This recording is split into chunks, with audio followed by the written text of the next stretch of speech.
Feminine, romantic, classic, and Parisian. These are the words used by Lise to describe her human-made home. And after spending some time in her Parisian apartment, I couldn't agree more.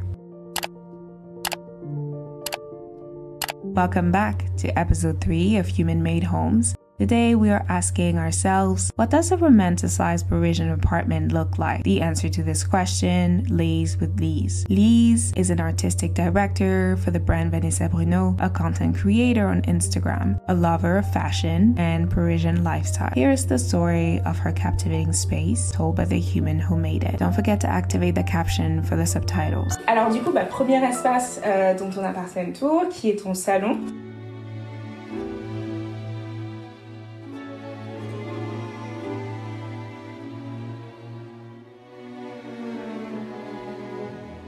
Est-ce que déjà il y avait des pièces ici ou est-ce que vous avez tout apporté? Alors l'appartement était vide, donc il fallait tout imaginer. Il a une configuration un peu particulière qu'on verra un peu plus tard, mais c'est entre un studio et un salon et chambre séparés en fait, parce qu'il y a une cloison au milieu qu'on peut fermer. Donc ça a été un petit peu le challenge d'essayer de concilier un espace salon, télé, canapé, un espace salle à manger parce que moi je peux pas me séparer de ma table. C'est là où je travaille, c'est là où je prends mon café, c'est vraiment l'endroit le plus important pour moi dans un appartement. Et en même temps une chambre et en même temps un bureau pour mon copain, donc ça a été tout un micmac d'agencement. C'est un appartement qui a pas du tout de rangement, du coup il a fallu qu'on crée en fait des rangements. Donc le choix de beaucoup de meubles s'est porté là-dessus. Par exemple le canapé, c'est à la fois un canapé lit et à la fois un coffre. En fait ici c'est un coffre. Super. Donc le but c'est voilà de pouvoir ranger du bazar et d'accueillir du monde de manière un peu correcte. Donc l'esthétique du canapé ça n'a pas été ma première préoccupation, mais vraiment sa fonctionnalité et qui rentre pile poil dans cet espace. Au niveau de la décoration, j'ai eu une table de la marque Talca, je sais pas si tu connais, qui est en travertin, que j'adore. J'adore poser voilà, mon café, mon bouquin, mon ordinateur ici, c'est très agréable. Et après rester dans des tons neutres parce que justement en fait comme c'est pas très grand l'espace, juste essayer de garder un aspect très aérien. En fait. Ouais, d'accord. Voilà. Justement, comme tu parlais des couleurs, est-ce que c'est quelque chose qui t'est venu assez naturellement de choisir des couleurs qui soient assez neutres? Il y a le fait de vouloir garder de l'espace, d'avoir vraiment une ligne d'horizon très claire quand je me lève, quand je regarde mon appartement. Mais il y a aussi le fait qu'on est deux dans cet appartement avec mon chéri. Et moi, j'aime le terracotta, le beige, ce genre de couleurs très chaudes. Et lui, c'est plutôt le bleu, les choses froides, etc. Donc, pour aller entre deux, on est resté sur du naturel, du beige, du gris. Et après, on apporte nos petites touches avec des coussins, un plaid, mais voilà. C'est cool, c'est une bonne, c'est un bon compromis et puis une bonne idée aussi de pouvoir justement agencer cet espace en faisant en sorte que voilà, vous puissiez tous les deux vous y retrouver et voilà. Ok. Alors, je vois aussi une petite bougie, c'est quelque chose que tu aimes? Grosse passion bougie, mais ça à la base c'était pas une bougie, c'est un tu sais, c'est les pots de By Charlot qui font des plantes. Et je l'ai recyclé en bougie, trop bien. J'ai fait fondre de la cire et voilà, c'est mes petits DIY, mais ça me fait plaisir. Est-ce que tu veux parler peut-être un peu de l'art justement dans cet espace? C'est vraiment la partie pour moi qui est work in progress. Il manque pas mal de petites choses. Je trouve que c'est un espace qui reste un peu vide, un peu trop sobre. Donc j'ai réfléchi en ce moment. En fait, au bout d'un moment, on a craqué, on s'est dit c'est trop blanc. J'ai mis 2 clous, j'ai posé les cadres. J'aime beaucoup ce qu'il y a à l'intérieur, donc il y a Rodin et Monet. À l'avenir, j'aimerais beaucoup chiner des pièces, voilà, trouver des œuvres un peu particulières, d'artistes que j'aime bien. D'accord. Je te pose la question, qu'est-ce que tu en penses du plaid Arket? Parce que moi j'ai des retours très mitigés. On s'est retrouvé avec du bleu sur le canapé pendant plusieurs jours. Et en fait, on l'utilise pas tellement au quotidien. On a un gros plaid Mood que j'ai caché pour la vidéo parce qu'il est énorme. C'est plus une déco que je balade un peu de temps en temps dans l'appartement. Je voulais parler un petit peu de ce coin un peu déco. Et aussi du tapis, j'ai oublié de te demander. J'ai acheté pour l'espace, c'est un tapis que j'ai trouvé Maison du Monde. Ça me convient pour l'instant. Peut-être plus tard je chercherai quelque chose d'un peu arrondi, mais bon, je l'aime bien, il est sobre. Ça rapporte un peu de chaleur en fait dans le salon. D'accord, et donc du coup, parlons de ce miroir qui est super beau. En fait, c'est un miroir que j'avais dans mon ancien appartement, que je m'étais acheté quand je pense que j'avais 18 ans. C'est du manguier, ça vient de la Redoute. J'avais investi mes économies pour me l'acheter, parce que mon rêve depuis toujours c'était d'avoir cette cheminée avec le gros miroir par-dessus. Et dans mon précédent appartement, en fait, j'étais en studio. Je voulais absolument cette cheminée avec des étagères. Je voulais recréer cet effet. J'avais mis mon miroir avec des étagères à côté. Enfin, j'avais vraiment créé tout un mur style haussmannien. Mais je le garde pour un futur appartement, pour le poser sur une cheminée. J'aurais préféré l'acheter au plus de 5 ans, mais franchement, j'aime beaucoup. C'est super cool. Je vois aussi des petits bouquins. J'achète des livres des artistes qui m'intéressent, mais après, c'est vrai que je les lis pas au quotidien. C'est vraiment des livres décoratifs. C'est les petits cachets. On va en sortir un. C'est les tachons comme ça qui sont à 12 oui, €. Oui, super cool. Trop bien. Ouais, j'en ai une petite collection et le porte-revue, c'était un Monoprix. Ok. Du coup, j'adore les plantes, j'en ai un peu partout. Ouais, ok. Si elles survivent. C'est déjà bien.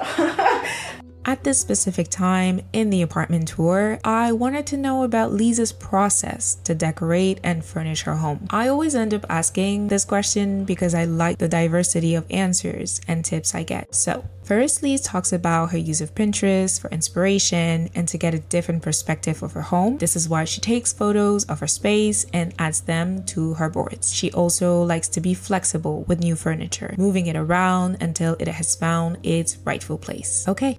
Back to the episode now. Là, on est toujours un peu dans la continuité de cet espace et je voulais parler peut-être d'abord des luminaires. Il y a eu une contrainte en fait luminaire, c'était qu'il n'y avait aucun éclairage intégré dans l'appartement, donc en fait le soir il n'y avait pas d'éclairage du tout. Ça a été vraiment le premier luminaire qu'on a acheté, qui est un luminaire qu'on a acheté neuf chez Maison du Monde.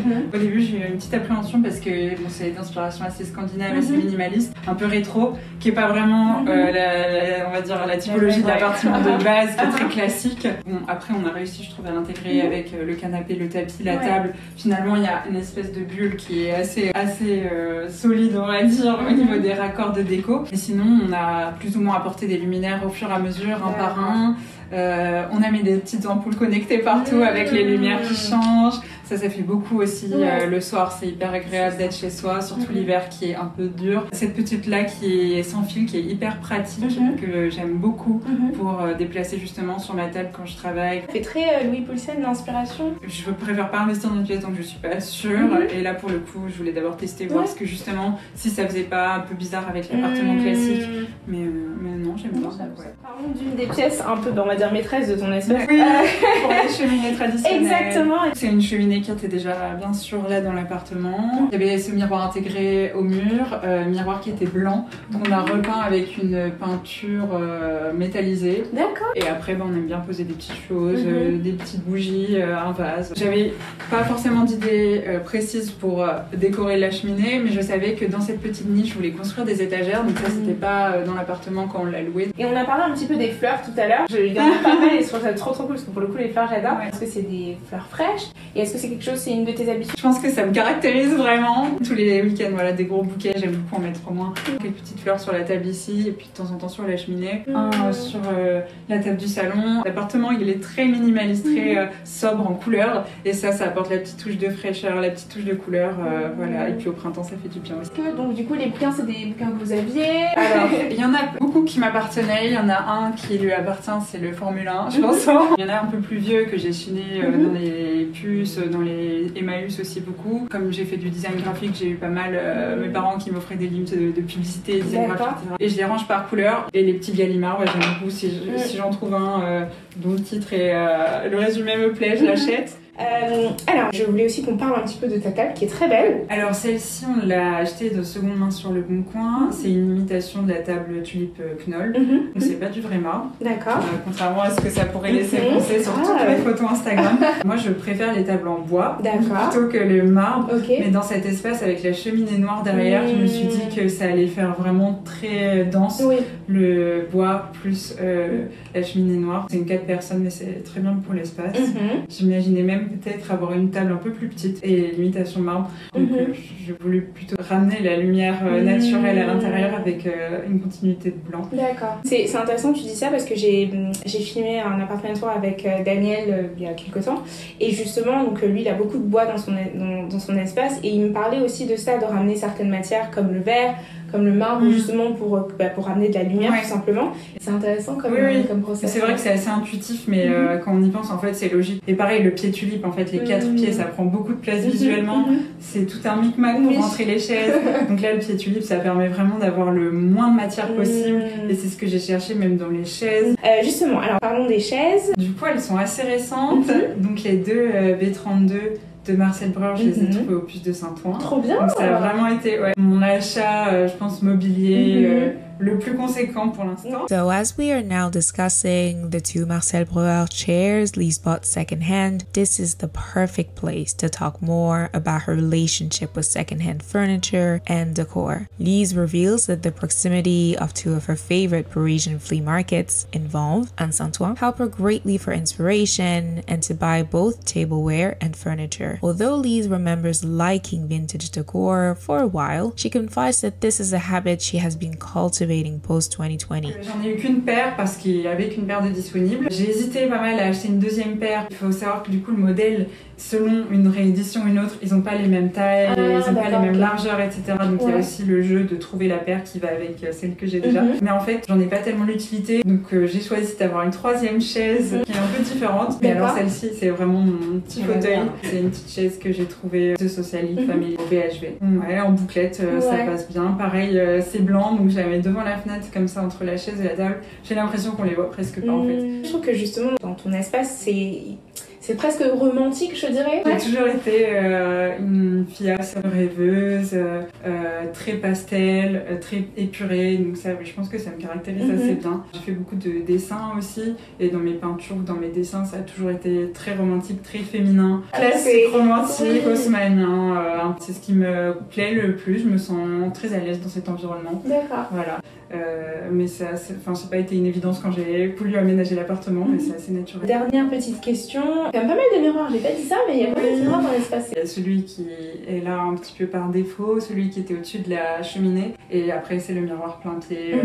Le fameux miroir plein pied. Avant qu'on passe à l'espace chambre, parlons un petit peu des portes. C'est 2 pièces séparées par ces 3 portes. Donc ce que je t'expliquais, c'est qu'il y a des rideaux pour occulter. C'est des portes qu'on ferme pour la nuit, avec des rideaux, et en journée, surtout le week-end, j'aime beaucoup les ouvrir complètement pour avoir une très grande pièce à vivre avec les 2 fenêtres et la lumière. C'est vraiment hyper agréable de vivre ici la journée. Ça peut être problématique pour certaines personnes, mais nous ça nous va très bien parce qu'en fait même si on vit à 2, on vit tout le temps dans la même pièce. Moi je fais du télétravail, mais je reste ici. Si lui doit travailler, il a son bureau derrière, mais c'est pas du tout dérangeant. D'accord. Alors tu as ouvert les portes de la chambre. Ma question, quel a été un petit peu ton process quand tu as emménagé dans ton appartement? La chambre, c'était toujours aussi la place qui a été un peu primordiale dans l'agencement. Vraiment une chambre très lumineuse pour moi, c'est aussi important. Pareil, c'est le lit qui est en plein milieu de la pièce. J'aime beaucoup que ce soit des couleurs fraîches, voilà, des draps très clairs, des matières comme le lin que j'aime beaucoup.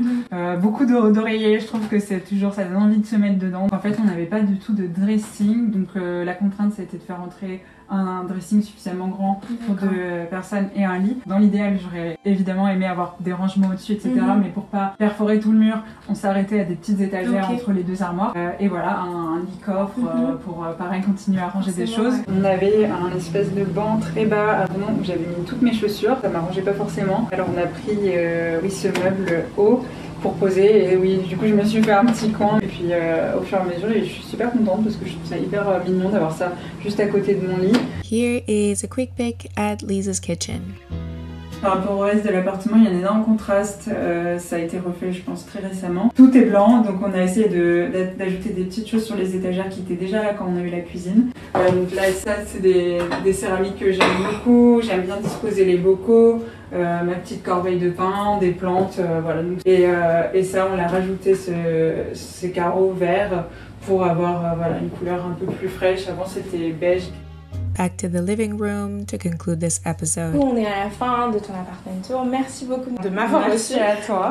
J'ai vraiment passé un super moment. Et ton appartement est vraiment une extension de ta personnalité. Et c'est super beau de voir la façon dont tu l'as décoré. Merci beaucoup à toi d'être venue et d'être intéressée à mon appartement. Avec plaisir. Est-ce que tu peux dire un petit peu aux personnes qui regardent où est-ce qu'ils et elles peuvent te trouver? Mon Instagram, c'est là où je suis la plus active. Du coup, c'est Lise_FRT. C'est là où je poste un petit peu voilà, des choses sur mon quotidien. Pas mal mon appartement, mais aussi mes looks, des bouquets de fleurs, des choses très simples sur ma vie de tous les jours. Si vous avez des questions sur ce qu'ils viennent de voir, faut pas hésiter à m'envoyer un petit message. Ouais. Alright everyone, thank you so much for watching this video. I hope you enjoyed it. You can go on my YouTube channel and watch more episodes. I believe we're up to 17 right now. I shall see you next week for another episode. Bye! Bye! Bon,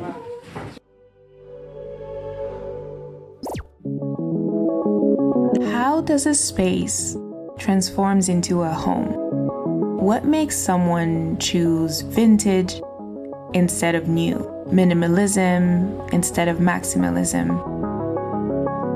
Hi everyone, my name is Abra, and I love to talk all things home decor, more specifically, witnessing the process behind the creation of a home. The transformation of 4 basic walls into a unique place full of life. So, I created a home tour series that does just that.